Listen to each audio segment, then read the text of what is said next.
Hello everyone and welcome now to Game 4 in the series. Type Real now has a 2-1 lead. Welmu took Game 1 and then lost Game 2 to Cheese, lost Game 3 trying to execute Cheese, and we are now going into Game 4. So Game 4 in a Protoss versus Protoss mirror match here on Cloud Kingdom. Welmu spawning as the blue Protoss player here at what I will call the 7 o'clock position. Meanwhile, Type Real spawning as the red Protoss player here at the 2 o'clock position. Protoss versus Protoss. One of those matchups, as I mentioned in the past, where a lot of players just disdain this particular mirror match, and because of that, because they disdain this particular mirror match, they completely avoid the race altogether. Yeah. Now, we'll see what the strategies will be between these two particular players this time around. We've seen some very different openings in each game. Welmu opening up with proxy gateways. That's not a strategy that I typically see going up against another Protoss player. That Cheese generally works out well against Terran players just because of how beefy Zealots are. Zealots are a very, very strong unit. They can deal a lot of damage and also take a lot of damage. And with the fact that Terran players do not have a way to defend against early Zealots, and it really opens up to that type of play.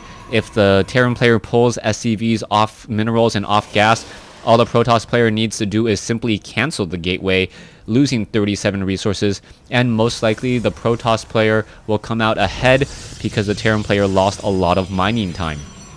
Now, Welmu placing up this pylon in a rather curious location. We'll see what he does with this pylon up on the high ground. Meanwhile, Real also doing the same thing here, so there may be a reason, and I don't know it, but there is highly a reason for this pylon to be here up on the high ground there. Gives a little bit more sight, and also opens up your base as well. We are going to be going into a very fast second gas by both of these players, and it looks like these builds are going to be very similar. Now, we could be seeing perhaps a heavy stalker play or perhaps a Twilight Council. So far, only one gateway, a second gateway now coming in from Welmu. So with that second gateway, it's indicating to me that he wants to go much more of a heavy pressure route. By getting that heavier pressure, oh, nicely done by Welmu. Welmu moving around this probe, trying to make it so that it does disrupt the fast mining of Real on a closer mineral patch. It looks like he has done exactly that and is now backing off.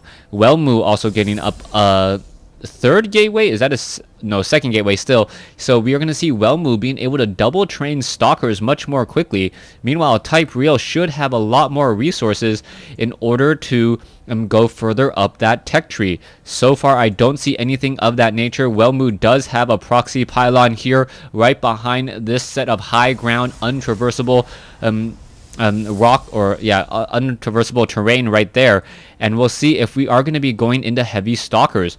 Welmu so far has just been just training up a whole bunch of stalkers, and Welmu with only two gateways looks like he's trying to place down pressure. This is going to be rather interesting as we see one stalker here just perhaps going to be walking in and trying to take down this Zealot. We are going into a Twilight Council, and we are also going into a robotics facility, but the robotics facility is all the way back at home, so I'm not exactly sure what Welmu can do.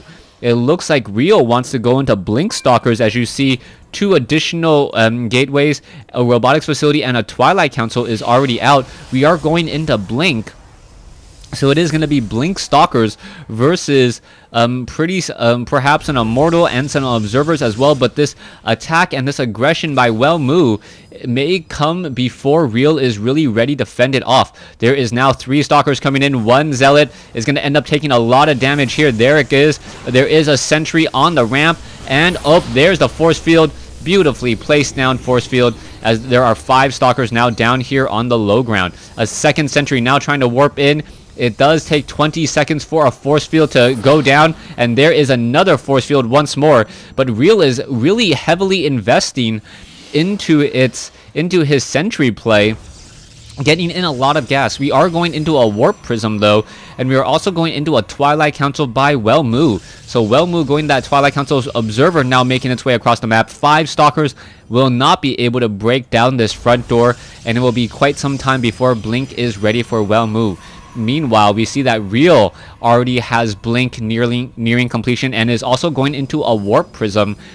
Warp Prism most likely going to be picking up some Zealots, perhaps picking up some Stalkers as well, and we are going to see a move out here in just a moment. There are 3 gateways or 3 warp gates operational and ready to go. You can see there is 1 observer off here. More Stalkers are warping in, and will this observer catch this 1 Warp Prism? That is the key question. No, it does not look like it. That Warp Prism is going to be able to slip by in the night as the Stalkers are now looking to back away. Blink is not yet done, and this Warp Prism could cause serious terrible damage.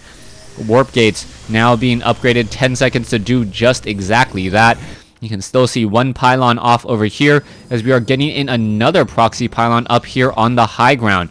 This Warp Prism by Real looking to perhaps simply destroy this mineral line here. No photon cannons, no natural defense. Stalkers and sentries now simply moving across the map, as it looks like Real with his own observer is moving very aggressively across the map. Stalkers, Blink Stalkers, now going to be making their way in along this back door here, and both sides are going to end up taking a whole lot of damage. Here we go. Stalkers are now blinking forward. Are they going to perhaps, yes, oh, no smart blink move. That was actually a really bad play by Welmu, as we're now going to see that the Stalkers are going down to take down a lot of probes inside the main base. Same exact thing is going on here. Welmu now warping in another pylon. He should perhaps just try to cancel that, as more Stalkers are warping in here. Stalkers, they're taking down a lot of the production buildings. This will turn into a straight up base race here in just a moment. Who's going to come out on top, as it looks like Welmu does have a fair amount of resources still. The probes are trying to get away, and it looks like they will be able to do exactly that. The Stalkers need to get there, and there's a beautiful force field trapping many of those probes up on the high ground. Alright, Stalkers looking to clean up here. Welmu has a slightly larger army, and he has also destroyed the Nexus first. That is important, as it will reveal any other pylons very quickly. Where is, and what does he see? He sees, what does Welmu see? Welmu sees that there is no other buildings anywhere to be had. Meanwhile, we see 2 proxy pylons by Welmu, and that may be just enough to come out ahead. Stalkers now blinking forward, gonna shut down the rest of these Twilight Councils. Perhaps should be trying to take down this particular pylon, making sure that there is no more warp-ins, as a Warp Prism will take down this pylon here. Alright, last pylon here. Is that going to be the end of it? Yes, that is the GG, as the last gateway has been taken down. A true base race, and Welmu comes out ahead. Thanks for watching. Thanks for listening. Hope you guys enjoyed Game 4. Moving on to Game 5 in this Best of 5 series, all tied up at 2 games apiece.